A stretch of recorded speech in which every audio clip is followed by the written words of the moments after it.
Halika, may ipapakita ako sa'yo.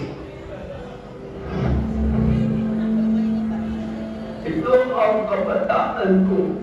Obis, di ba? Ang daming pagsubok, pero nakita ko ang totoong liwanag. Nagbato pa po kayo, Lolo? Nung umpisa, pagulo ang pakita namin.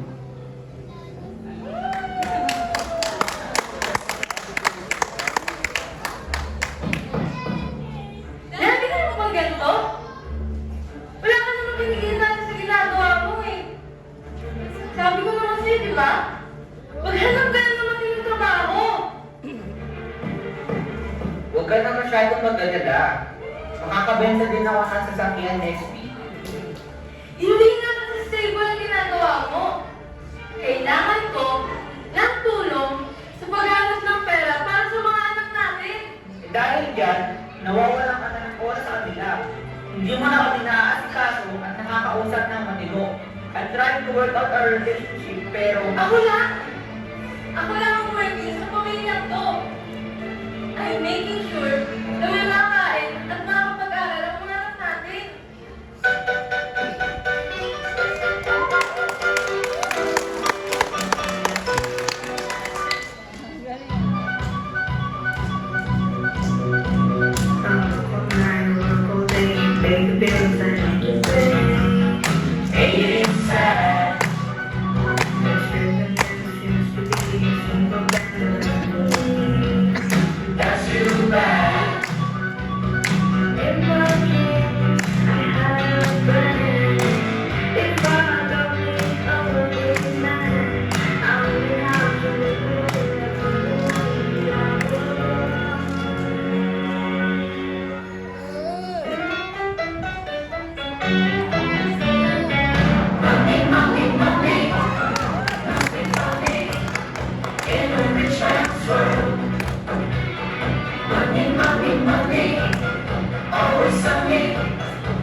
Everybody look to the left, everybody look to the right. Can you feel that? We're paying with love tonight. It's not about the money, money, money. We don't need no money, money, money. We just wanna make the world dance. Forget about the price tag.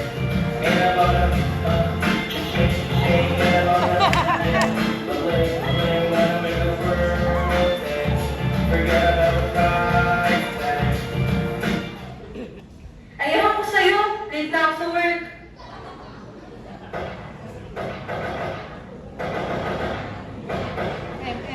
Sorry pre, ang ingay ng parents ko. Lagi silang ganyan.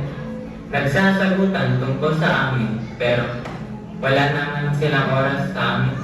Buti nang ito, andyan ka agad. It makes me feel involved and belong. Ay geez, may mga school assignments pala ako. Ang dami naman. Buti pa tong Call of Duty club namin. Chill lang. Ice! Magsimula na tayo sa game. Mag-online na tayo. Ay, nagawa mo na ba ang part of the group work natin? Bukas na ang deadline. Kailangan maipasa na natin yung bukas. Ah? Okay, sandali lang. Mabilis lang to. Mag-online lang, tapos gagawin mo na yan. Hay nako, inuuna mo na naman yung online game mo. Ayos!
Walang bakit dito.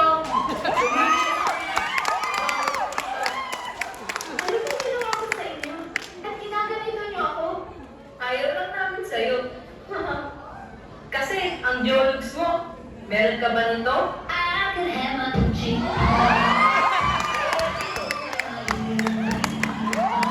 Or lahi mo lang ito?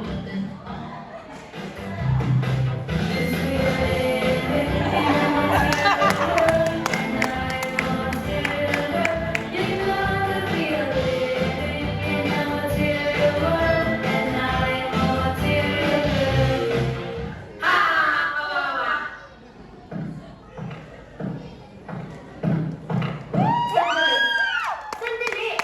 Ano nangyayari dito? Wait lang! Wait lang! Huwag mo silang hayaan na ginaganyan ka. Know your worth and value, sis! Anong pinagmamalaki niyo ka? Patingin nga!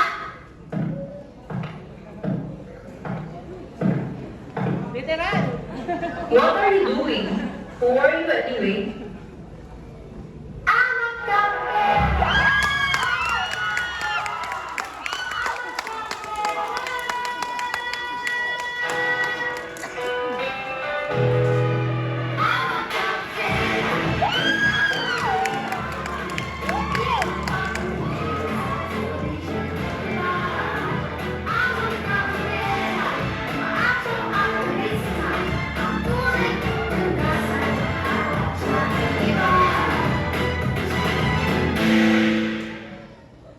Ang kapatid mo ang topic dito, hindi siya makasabay sa amin.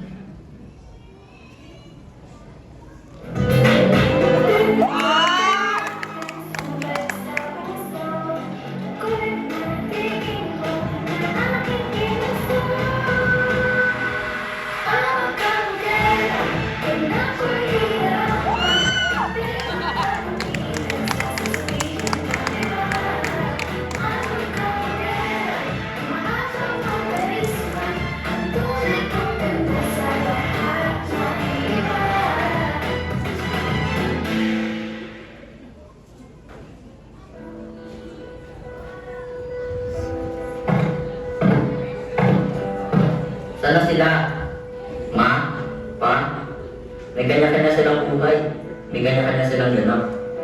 Makalabas na nga lang din.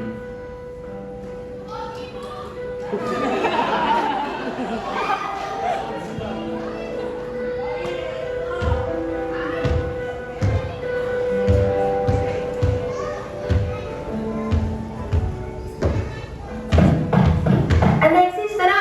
Punta na tayo sa seminary class natin. Magsisimula tayo in 5 minutes. Sige, tara. Sandali, pre. Tambay muna tayo dun sa bahay nila, Jake. May seminary kami, pre. Ano ka ba? Pagpapare? Tara! Late na tayo! Showdown na lang, oh. Everybody get up, it's time to slam down. We got a real jam going down. Welcome to the Space Jam. Get your chance, do your dance at the Space Jam. Alright.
Sorry, absent muna ako sa seminary ngayon.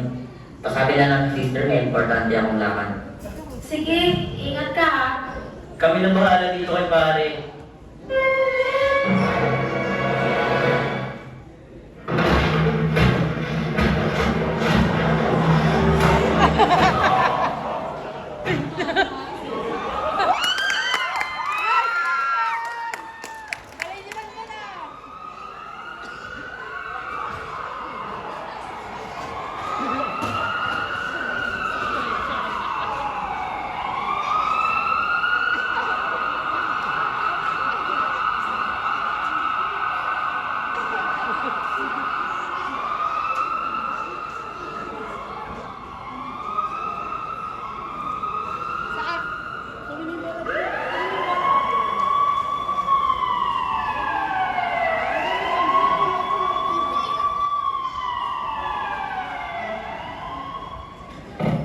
Anak?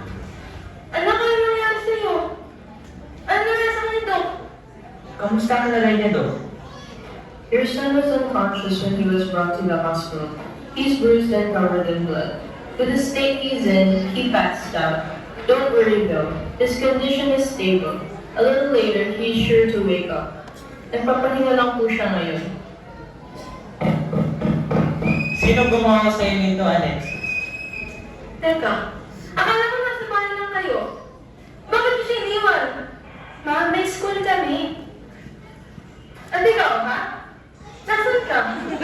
Wala ka na trabaho, hindi mo pa kaya mag-like ang anak mo? Yan ang sinasabi ko eh. Ikaw ang ina.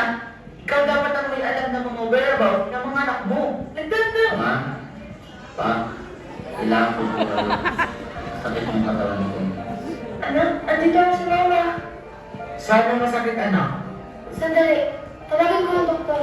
Ate, wag na. Naniniwala ako na isa na ang dapat nating tawagin lahat. Yung hindi lang makagamot sa sakit ng katawan ko, kundi pati sa sakit na nararamdaman ng bawat isa sa atin. Pwede po ba tayo mag-pray? Ang buong pamilya ay nanalangin ng taimtim. Naalala muli ang paglapit sa Diyos at ang pagdasal ng sama-sama bilang isang pamilya. Hindi napansin ng bawat isa ang pagtulo ng kanya-kanyang luha dahil sa pagkakataong iyon, they realized and felt the love and healing power of Jesus Christ. He knew that there'd be pain and suffering. He knew that there'd be pain. And until he made the earth beat. But then he told us not to fear.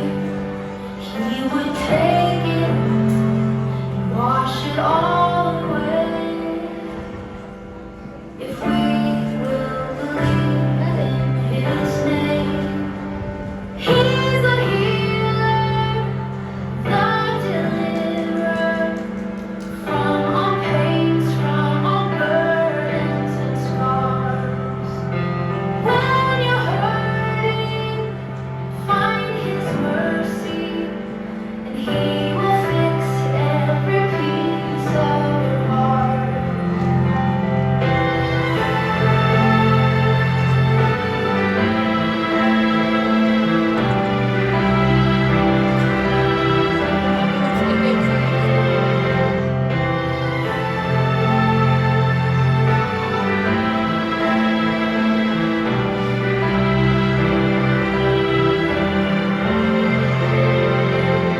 He's the healer, the deliverer, from pains, from burdens,